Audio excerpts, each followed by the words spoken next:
In our headlines on this Friday, November 15th, here in South Korea. President Yoon Suk-yeol is in Peru for this year's APEC summit, and on the margins of this multilateral meeting, he's also scheduled to sit down with his Chinese counterpart Xi Jinping for bilateral trade talks as well as regional security. And in its November economic evaluation, the Finance Ministry opts for a comparatively cautious diction in describing the state of South Korea's economic direction in light of much trade uncertainty as the US prepares for new leadership. Meanwhile, speculation is mounting about the scrapping of the $7,500 tax credit for EV purchases by the incoming Trump administration, rendering uncertain the fate of investments by South Korean car makers in the US. President Yoon Suk-yeol's diplomatic agenda in Peru includes a number of bilateral interactions with his global partners, including Chinese President Xi Jinping. Our Oh Soo-young starts us off. President Yoon Suk-yeol will hold a bilateral summit with Chinese President Xi Jinping on Friday and set out ways to enhance trilateral cooperation with the leaders of the United States and Japan amid various geopolitical changes in recent weeks. This comes as the South Korean leader attends the Asia-Pacific Economic Cooperation Summit in Lima, Peru. According to Yoon's Principal Deputy National Security Advisor Kim Tae-ho, the South Korean and Chinese leaders will have their first sit-down in 2 years. Since the Korea-Japan-China summit held in Seoul in May, both South Korea and China have expanded communication and exchanges at various levels. Tomorrow, the two leaders are expected to discuss various measures to promote economic cooperation and people-to-people exchanges between the two countries, as well as exchange in-depth views on regional situations, including the Korean Peninsula. Also on Friday, Yoon will hold a much-anticipated trilateral summit with US President Joe Biden and Japanese Prime Minister Shigeru Ishiba. The three sides will review progress on their agreements made at Camp David last year, which agreed to institutionalize their three-way cooperation on deterring North Korea's nuclear and missile threat and handling security and economic challenges in the region. The leaders will meet amid concerns that the incoming Trump administration in the US may not maintain the trilateral partnership, and as tensions rise over North Korea's deployment of troops to aid Russia's war against Ukraine.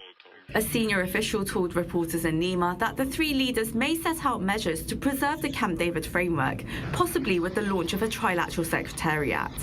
Yoon and Ishiba are also scheduled to hold a separate meeting on Saturday to discuss ways to develop bilateral relations ahead of next year's 60th anniversary of normalizing diplomatic ties. While Yoon's office is arranging a one-on-one with Biden, the official suggested a meeting with President-elect Donald Trump is likely to be difficult in the coming days, as it has been less than a fortnight after his election, and as the incoming administration is currently focusing on domestic affairs. During his 8-day trip to Latin America, Yoon will hold summits with the leaders of Peru, Vietnam, Brunei and Canada, and likely call for solidarity in curbing North Korea's military cooperation with Russia. Engaging in back-to-back diplomacy, Yoon's office says the South Korean president aims to hold bilateral meetings with around 10 world leaders at the APEC summit in Peru and the G20 conference in Brazil. Oh Soo-young, Arirang News, Lima. And beyond bilateral interactions, President Yoon Suk-yeol is poised to partake in the multilateral APEC meeting on Friday local time in Peru. Our top office correspondent Kim Do-yeon reports. The Asia-Pacific Economic Forum Summit starts on Friday in Lima, with President Yoon Suk-yeol taking part in the world's biggest economic cooperation body meeting. Yoon will kick things off with an unofficial discussion with all participating leaders. President Yoon will emphasize the importance of a free and stable trade and investment environment and propose cooperative measures to reduce disparities among different social groups and promote shared benefits. Specifically, Yoon will first note the importance of APEC's role in protecting multilateral trade, with South Korea leading calls to strengthen negotiation capacities for members. Yoon will also emphasize empowering vulnerable nations to seize opportunities, contributing to sustainable growth and enhancing AI capabilities for developing nations. And he will also use the opportunity to address North Korea issues. President Yoon will also stress that the illegal military cooperation between North Korea and Russia poses a significant challenge to the rules-based international order and undermines APEC's forward-looking cooperation. He will strongly urge North Korea and Russia to cease their military collaboration. Yoon will then attend the APEC Business Advisory Council lunch before heading to the APEC CEO Summit, where he will deliver a keynote speech. The CEO Summit will include a handover ceremony with the Korea Chamber of Commerce and Industry Chair and SK Group Chair, Che Tae-won, becoming the next chair. After that, Yoon will join the dinner gala hosted by the current APEC chair, Peruvian President Dina Boluarte. On the morning of the 16th, Yoon and other APEC leaders will go on a retreat where they will be able to exchange ideas in a more comfortable setting, where he will also be handed the chairmanship of APEC. He is set to receive a varayok, a rod given to leaders in the Incan culture, by the Peruvian president as part of the handover ceremony. President Yoon will outline the direction APEC should take and emphasize Korea's responsibility and commitment to contributing as next year's host country. Notably, he will highlight Korea's leadership in advancing regional efforts to promote digital transformation for small businesses and vulnerable groups. President Yoon will also have the opportunity to share the vision for the APEC summit next year, which will be held in Gyeongju City, Gyeongsangbuk-do Province. Kim Do-yeon, Arirang News. Also in Peru, Foreign Minister Cho Tae-yeol and his U.S. counterpart Antony Blinken met on Thursday and reaffirmed concerns of a military collaboration between Pyongyang and Moscow. Highlighting the threat to regional security posed by such cooperation, the two officials pledged to monitor Russia's provision of military support to North Korea in return for the latter's deployment of troops. Blinken also forecast a smooth transition of major feats between Seoul and Washington to the incoming U.S. administration, adding that their alliance has bipartisan support. Separately, Minister Cho also sat down with his Japanese counterpart Iwaya Takeshi and agreed to, quote, wisely address pending issues between the two countries and to further advance their bilateral ties. North Korea's Kim Jong-un has reportedly called for mass production of suicide attack drones. According to the regime state media, the remarks were made amid an on-site inspection of drone-driven detonations. The media coverage included pictures of what is presumed to be a BMW sedan being blown up by a drone. Pundits believe such attack methods may be used in assassination attempts of South Korean individuals. Kim is said to have been satisfied with the latest demonstration and urged for a prompt full-scale production. Meanwhile, a special committee under the United Nations has shed an alarming light on Israel's campaign in Gaza, comparing its military operation there to genocide, our Lee Jae-myung reports. The UN Special Committee to investigate Israeli practices on Thursday released a report saying that Israel's warfare in the Gaza Strip is comparable to genocide. The report accused Israel of using starvation as a method of war, which the committee says led to mass civilian casualties and life-threatening conditions for Palestinians. It further noted that since the beginning of the conflict in Gaza, Israeli officials have publicly supported policies that prevent Palestinians from getting food, water, and fuel, the very necessities required to sustain life. The Special Committee's report also said that Palestinian civilians have been indiscriminately and disproportionately killed en masse in Gaza. It also noted the life-threatening conditions caused by Israel's warfare and restrictions on humanitarian aid. The report said such actions resulted in not just physical destruction of Gaza, but increased miscarriages and stillbirths. The committee, which was set up in 1968 to monitor the Israeli occupation, also said that Israel was operating an apartheid system in the West Bank, including East Jerusalem. Since the conflict broke out in October 2023, over 43,000 Palestinians have been killed. Meanwhile, at least 15 people were killed in Israeli strikes on residential buildings in the Syrian capital of Damascus on Thursday. The Israeli military said the airstrikes targeted buildings and command centers belonging to the Palestinian Islamic Jihad armed group. A member of the armed group confirmed that several members were killed. The latest airstrike comes as Israel has been targeting infrastructures it believes are Hezbollah-related targets in Syria and Lebanon. Lee Jae-myung, Arirang News.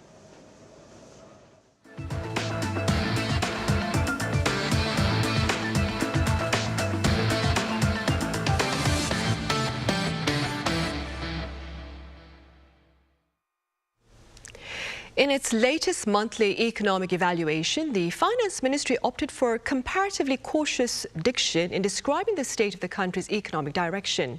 Our business correspondent Moon Hae-ryun has details. South Korea's economy continues to recover at a gradual pace in light of growing uncertainties due to global economic conditions and geopolitical risks. That's according to the latest Economic Greenbook, a monthly economic assessment report released by the Finance Ministry on Friday.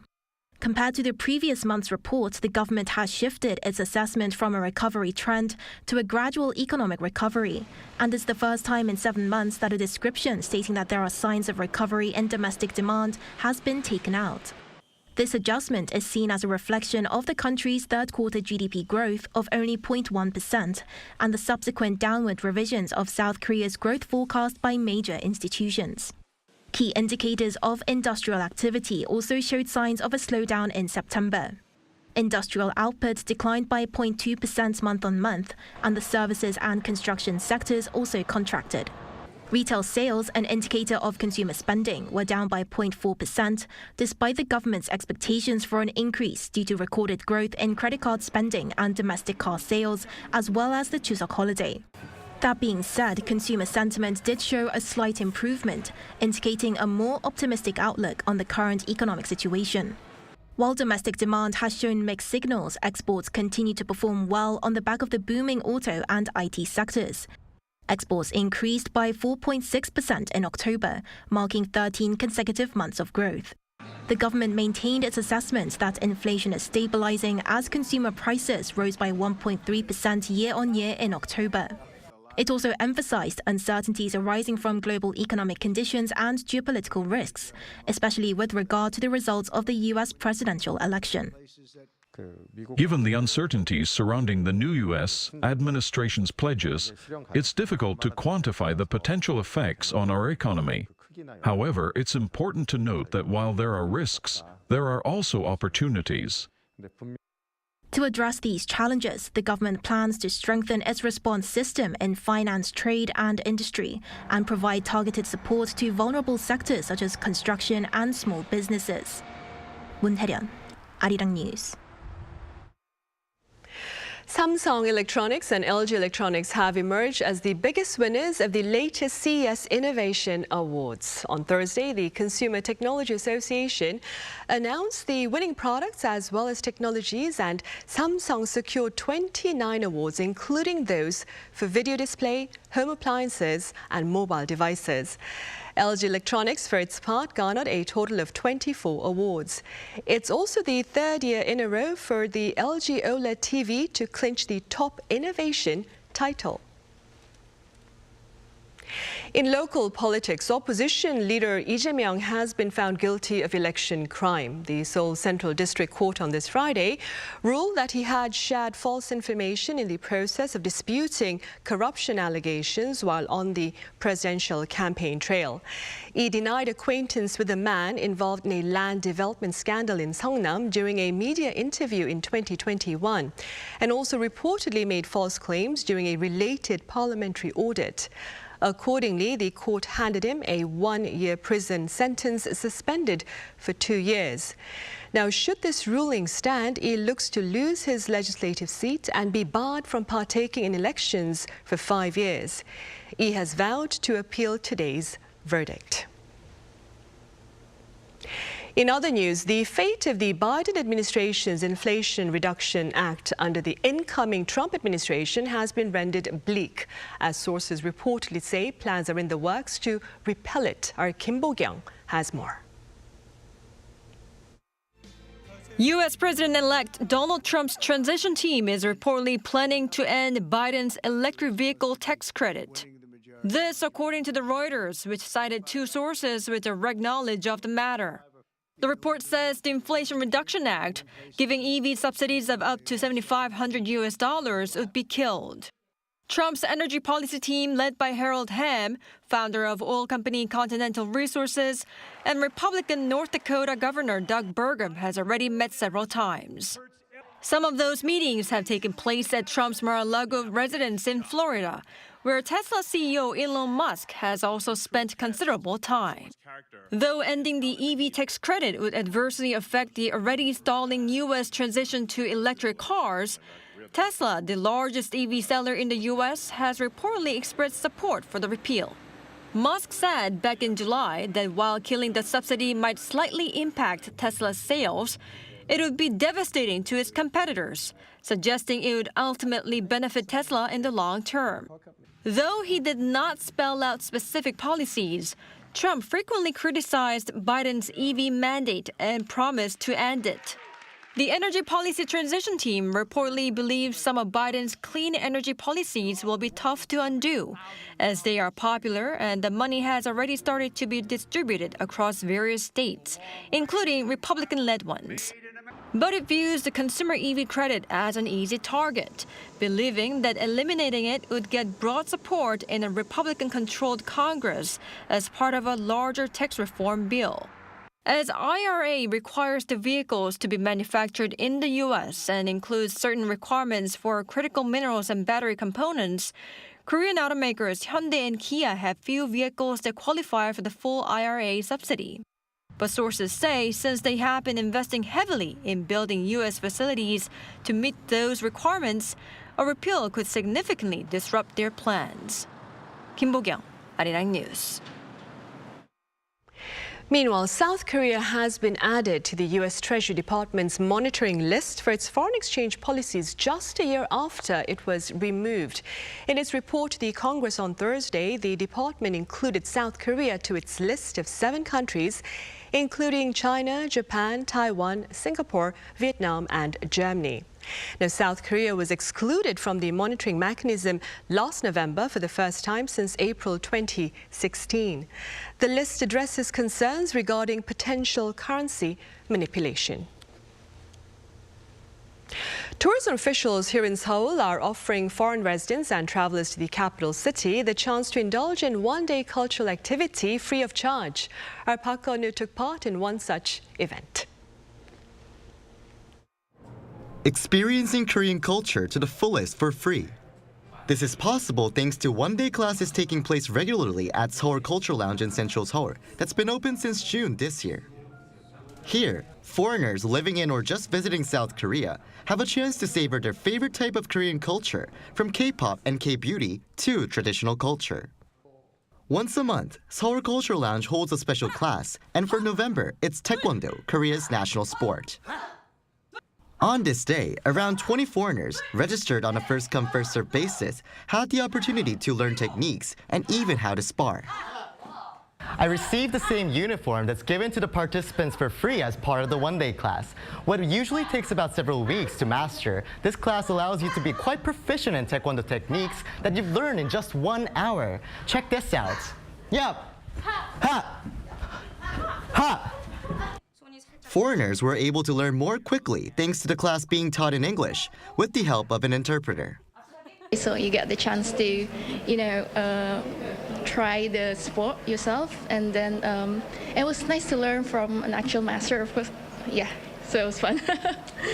It was a really good experience. I loved it. It's completely different than just visiting the country. Like we can do a total new experience, but I never did before. So. Alongside the special classes, regular classes are also other options. Those classes include learning the latest Korean slang while watching K-dramas and movies, and coloring frames with traditional palace designs. Like other programs where you can do art, or creative things, and sometimes you have to pay a lot of money. So to get to do really cool art for free is something that I really like. Over 8,000 foreigners from 78 countries visited this place already. They look very happy and say they will brag to their friends about their experiences after returning to their homes. With several popular classes already underway, the Seoul Tourism Organization plans to keep opening more intriguing classes down the road. Park Eun-woo, Arirang News.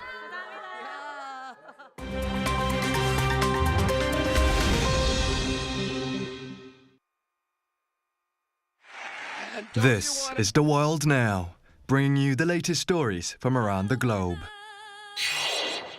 US President-elect Donald Trump is finalizing his key cabinet picks, naming Robert F. Kennedy Jr. to lead the US Department of Health and Human Services on Thursday.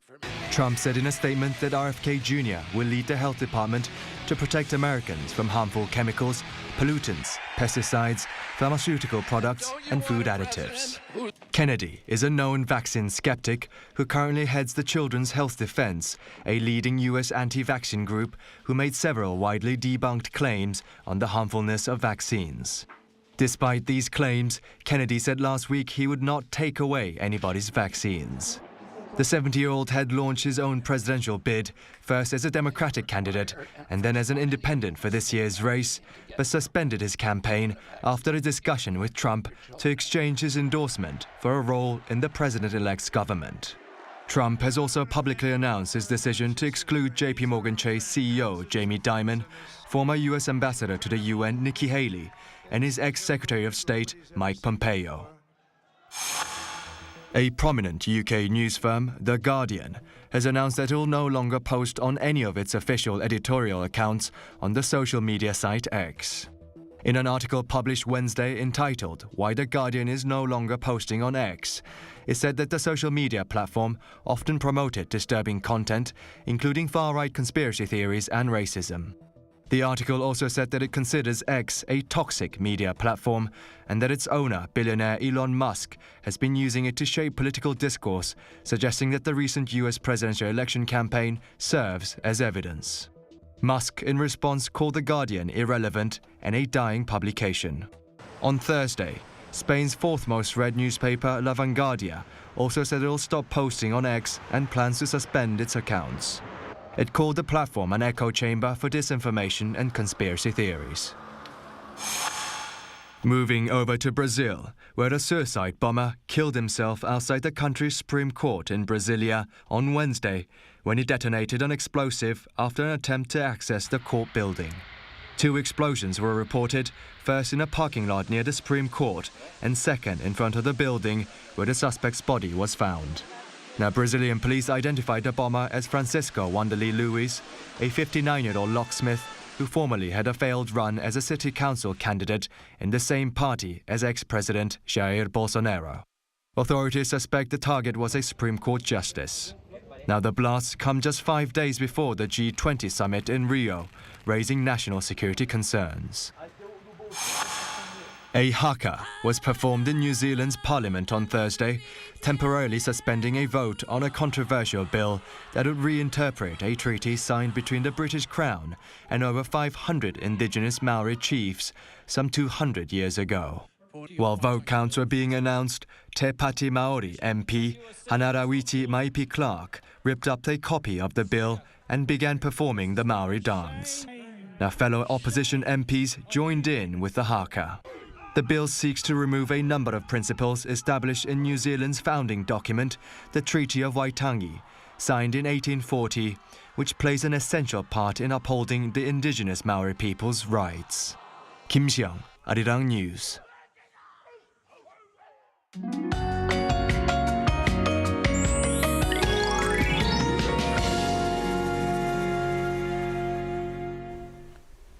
Today, spring-like warm weather continued during the day across the country.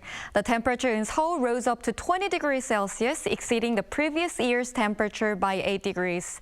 However, between late afternoon tomorrow and Sunday dawn, it will rain in the central parts of the country and the Jeollado provinces. The expected amount of rainfall is up to 30 millimeters in Gangwon-do province and up to 5 in Jeollanam-do province and the Chungcheong-do provinces. About 5 centimeters of snow could accumulate in Gangwon-do province, where temperatures are low. After this rain stops, the cold air will come down and the day will get cold rapidly. Tomorrow, Daegu and Gyeongju will start off at 12 degrees, Chuncheon 10 degrees.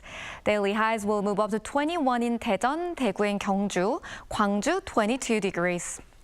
Early next week, the first below-zero cold of this fall is expected in Seoul. That's all for Korea. Here are the weather conditions around the world.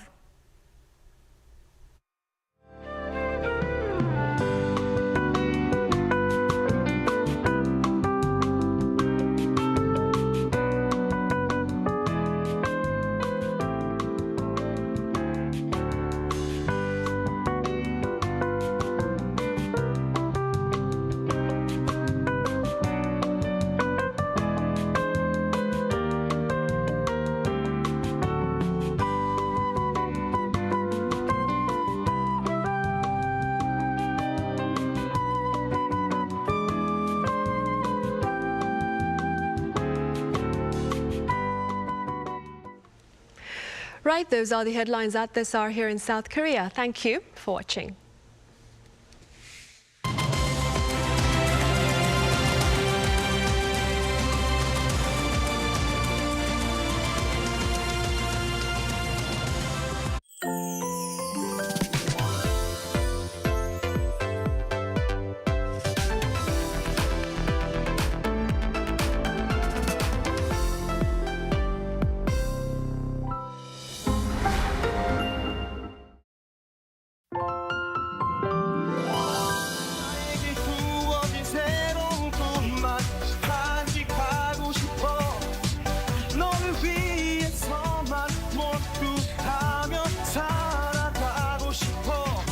인기인 신들도 많이 있고 약간 감동적인 장면도 많이 있기 때문에 정말 기분 좋게 볼 수 있는 그런 뮤지컬이라고 생각해요.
K-drama, the charm of Korea that captivates the world. Love like a K-drama.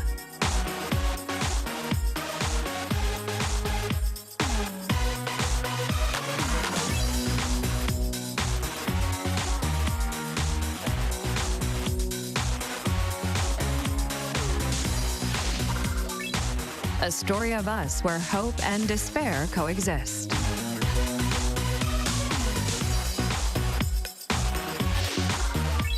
Fun and refreshingly satisfying.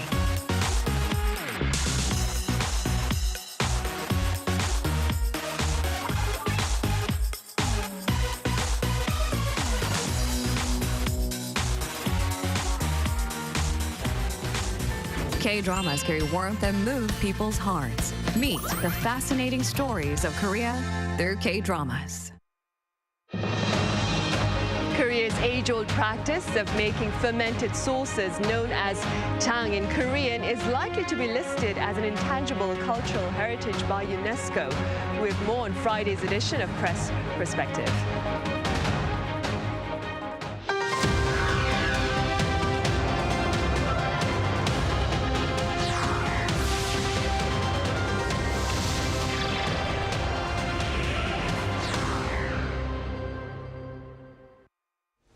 Hello and welcome to Press Perspective for this Friday, November 15th here in South Korea. I'm Min Sun-hee.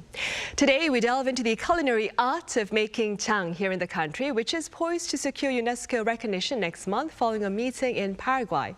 For more on this, I have Colin Marshall, who has written extensively on Korea and its culture. Colin, it's great to have you back. Nice to be here, thank you. I also have Thomas Maresca, a familiar face and a correspondent for American news agency UPI. Thomas, welcome back. Thanks, great to be here again. Colin, what are the implications of Korea's jang making being added to UNESCO's list of intangible cultural heritage? I think it's one more reason for people to do cultural tourism. One more thing people will be interested to see if they're culture vultures, shall we say. If they feel like they want to get to know the traditional Korea, they'll say, oh, jang, what is this? Okay, is that about gochujang? People know gochujang in the US, where I'm from. People starting to know about Korean sauces. They've seen the hangari. They've seen the actual clay or ceramic containers in which these sauces are fermented. They know kimchi. You know, they want the experience I only had recently, which was to go, I was doing a travel show on Korean TV, to go down to Jirisan and actually have the hanmoni open up, who's running a restaurant, just opening up the hangari and actually feeding me the doenjang from the hangari itself. You know, I thought, you know, I really am having a Korean experience. And I've been here almost a decade. That was the first time. So I think people, they want to get a taste of what's in the hangari themselves. Right, for sure. Thomas, this trend, as Colin just pointed out, actually, she used the word gochujang, and the trend of using Korean words to describe Korean things is expanding, I understand. So gochujang, as Colin was saying, is called gochujang and no longer Korean chili sauce, as I used to explain to my friends some 20, 30 years ago. Do you suppose this trend itself holds greater significance?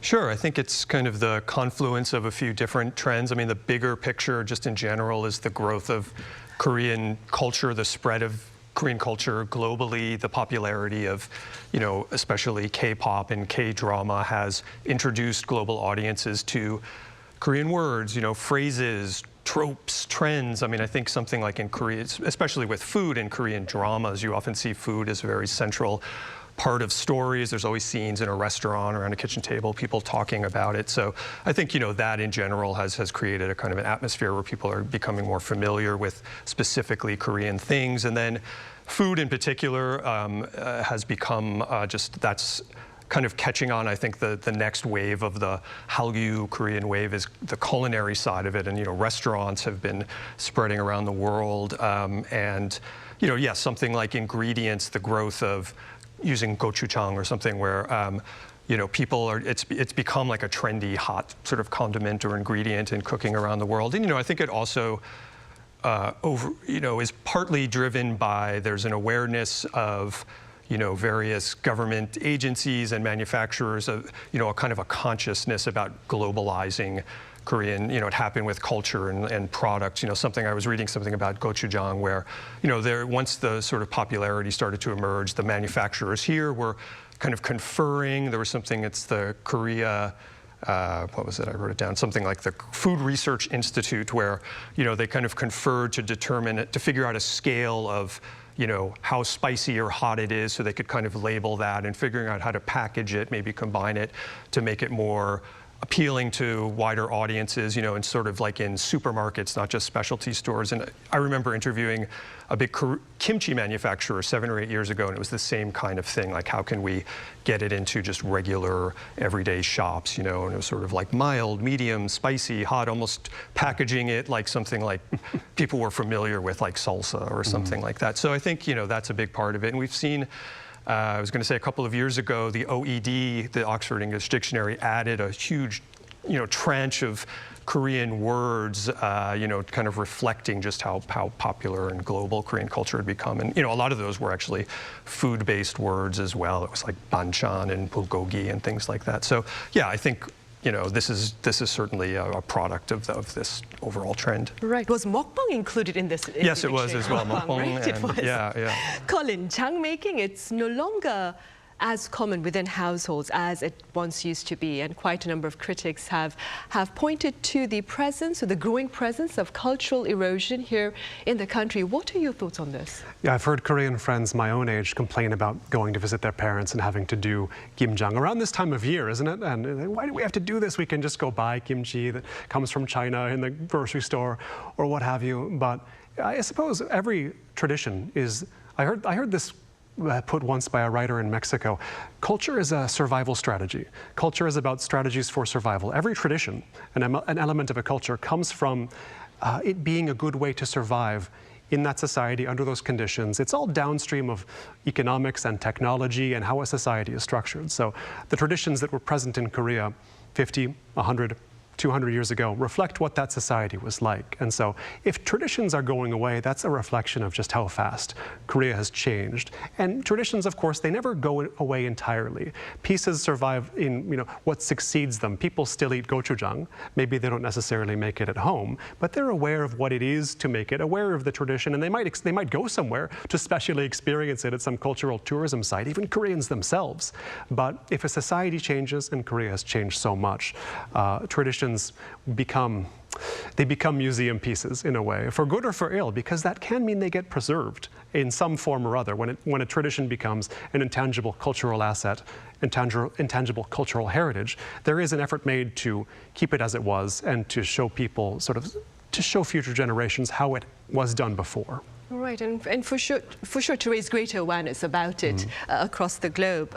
Thomas, what can you tell us about the coverage of Korean culture, traditional culture that is, by the media, as opposed to coverage of its pop culture?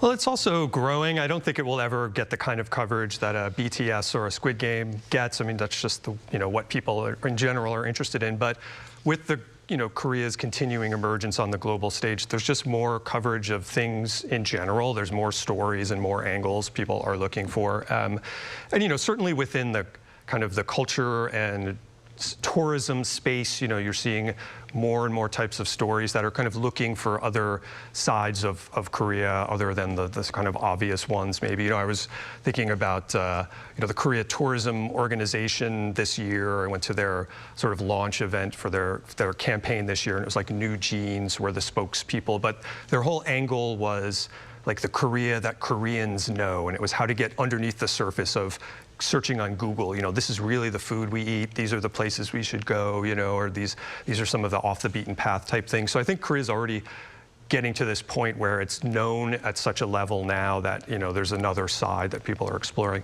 But as far as traditional culture that's covered, I do think the food has probably been the biggest one that has gotten like a lot of mainstream interest and coverage, and I think that that has an appeal that is possibly as big as some of the other pop culture things.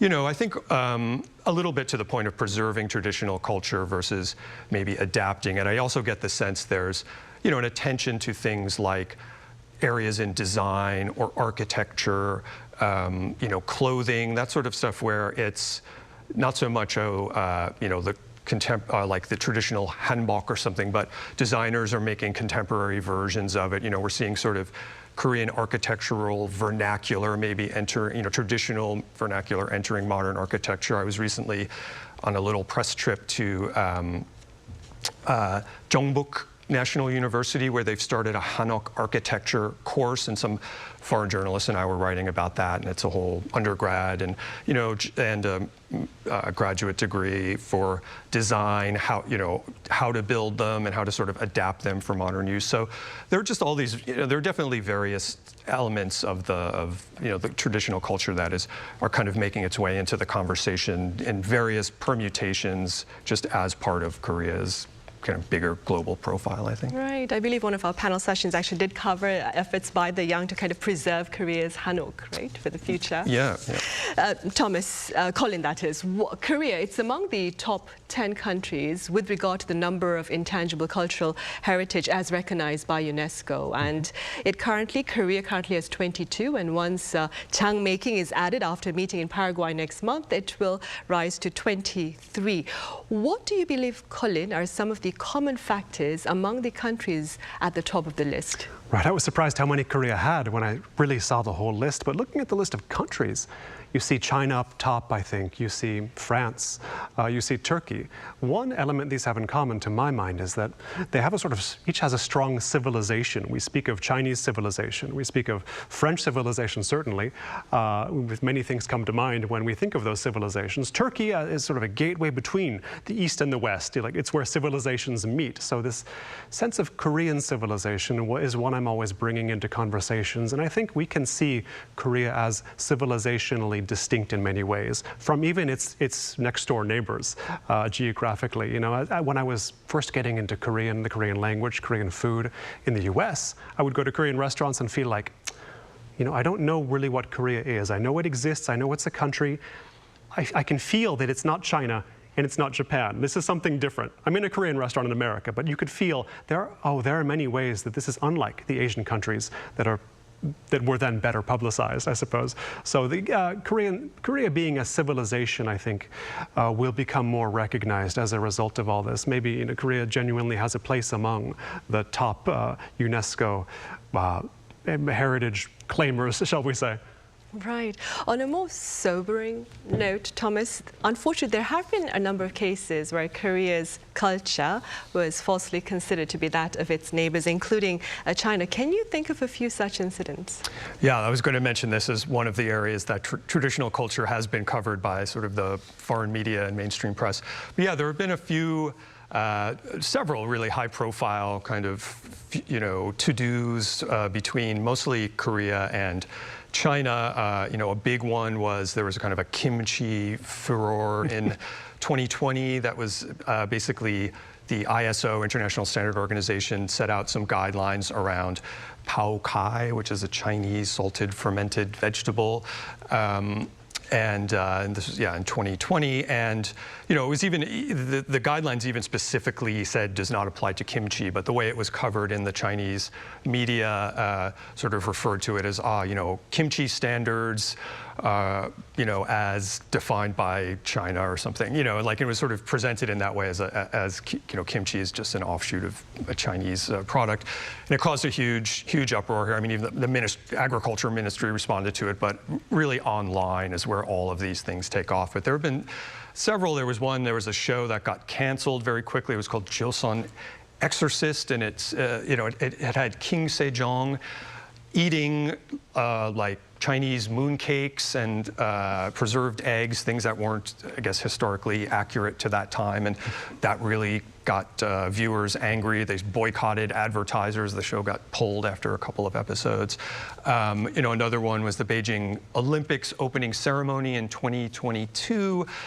There was a procession of performers wearing supposed to be like traditional ethnic costumes from China, and there was a woman in a hanbok, and it was sort of presented as, oh, this is a part of Chinese culture, and that also just enraged, Korean viewers. And in a lot of ways, it does feel like it's this tempest in a teapot kind of thing. They seem like very small issues, I think, from the outside perspective, but you can see, it's kind of two colliding cultures at this moment in time, where on the one hand, I think China has become a lot more assertive, just, in many ways, but about recognizing its own traditional culture. I mean, for years it was sort of sidelined after the Communist Revolution, but it kind of came back as this under Xi Jinping, as this, sort of Chinese dream and pushing Chinese culture, but in a way that has been aggressive and kind of off-putting. And at the same time for Korea, as Korea has been, establishing its greater and greater presence on the global stage, there's also a sense of,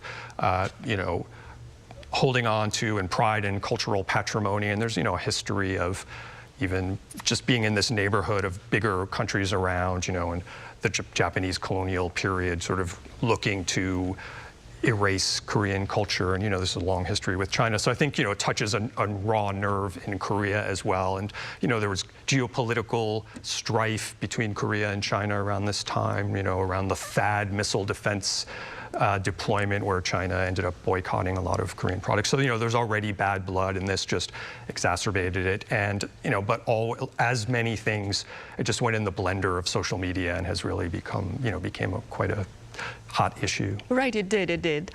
Moving forward, Colin, apart from Chang making and kimjang, which you mentioned earlier, the making of kimchi, which has been recognized as a UNESCO Intangible Cultural Heritage back in the year 2013, I believe. Is there any other Korean tradition or culture that you would like to share with the rest of the world? Well, Thomas mentioned the architecture, this Hanok architecture, literally Korean house. And it's funny because you'll hear Koreans say, what's the big deal about Hanok? Like, we don't really live in them. Some Koreans do live in Hanok still, some richer Koreans, shall we say, but the majority do not. And so they're saying, oh, well, we live in big apartment complexes. Why do foreigners have such interest in Hanok? But I think the way that Hanok use space is actually, there are certain foreign countries where it could actually be quite suitable. Like, to learn the lessons of Hanok, you could apply them to countries where there's a bit more, where people live a bit more spread out in the way that maybe Koreans used to. So I think Korean architecture could be a point of interest, a point of entry for many Westerners or foreigners in general who haven't yet, if they weren't won over by Korean food, they might actually like traditional Korean use of space, traditional Korean building and that sort of thing. So I tend to bang the drum for that when I can, but I don't live in a Hanok either. Right, neither do I. Colin, as part of efforts to better promote the country and its culture, quite a number of policymakers have often spoken about the importance of internationalizing Korean heritage. Now, I understand you're not a fan of this policy.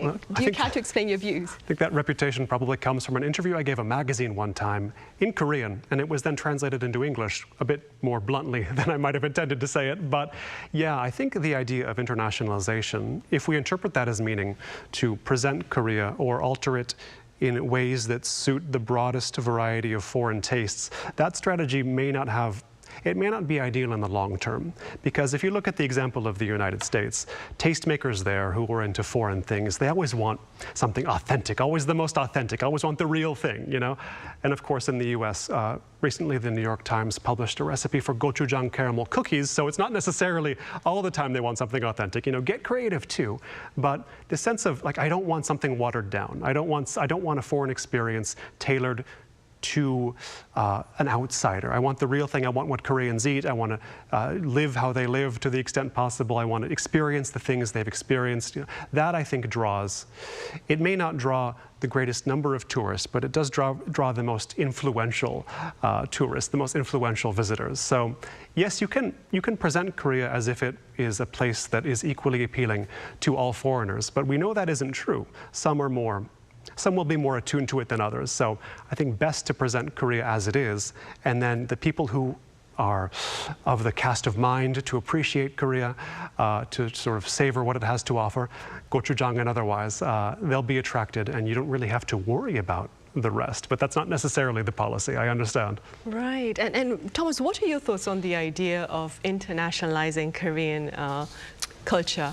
Well, I think, it depends on what different aspects of it. The culture side, I was going to say the thing that came to mind is there are some elements maybe from more of an everyday life or sort of trying to create a business or a financial environment that attracts, there's been this this drive to sort of try to make Seoul more of a global financial hub, and there are big challenges still to that, and some of it is just, there is a kind of a insularity to some of the way the banking system here works, and some of the I think a lot of foreigners maybe that spend time here realize certain things can be challenging to just get invested in, like getting a bank account and having a phone plan, and so I think there, in that regard, like something, the Seoul city government had announced a plan to make Yeouido, like the financial sort of district, more of an English language hub, or to offer services in English language, and something like that I can understand as an element that could be beneficial to Korea's growth. I mean, yeah, as far as culture, I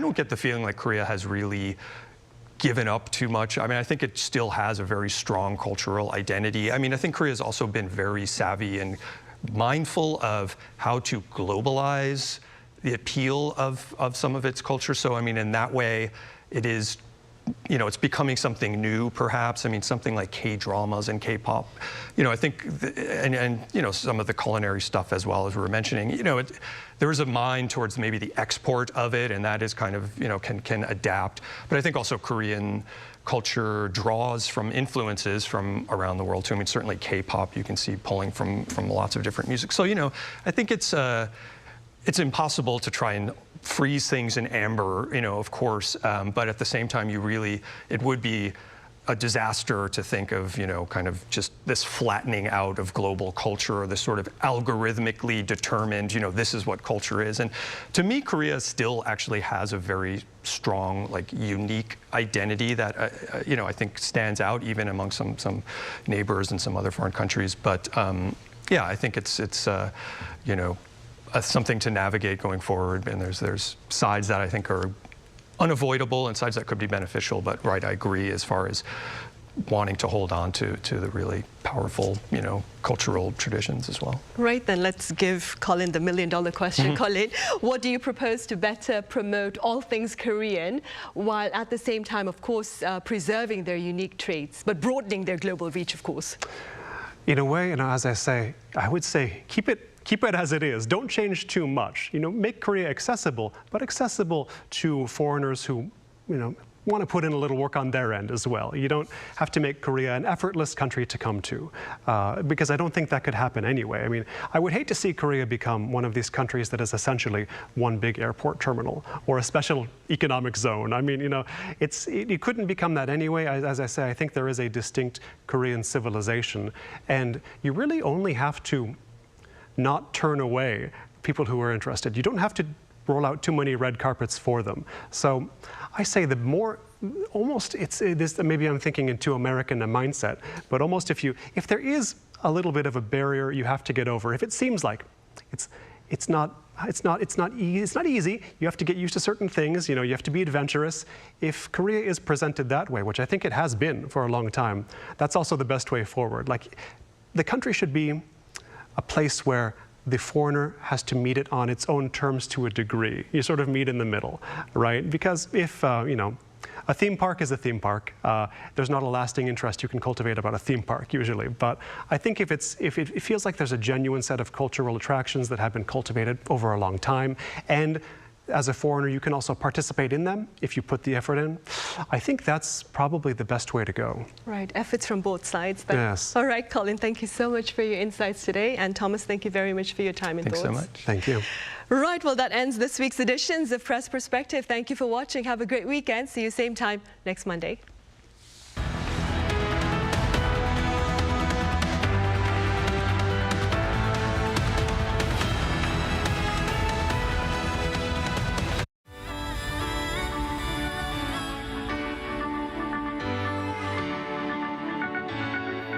Completely new.